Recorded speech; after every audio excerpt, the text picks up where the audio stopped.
పీర్ల పండుగ అనే పండుగ పేరుతో హిందువులు తెగ తైతక్కలాడుతూ ఉంటారండి. ఆ తైతక్కల్లో చూస్తే హిందువులే కనిపిస్తారు, ముస్లింలు చాలా తక్కువగా ఉంటారు. పీరు అంటే మతాచార్యుడు అని అర్థం, పీర్ల పండుగ అంటే మతాచార్యుల పండుగ అని అర్థం.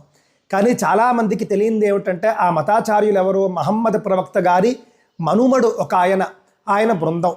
వాళ్ళు ఖలీఫా కోసం పోరాడుతూ ఉండగా ఆ మతయుద్ధంలో, అరేబియాలో జరిగినటువంటి మతయుద్ధంలో శత్రువుల చేతిలో వాళ్ళు మరణించారండి.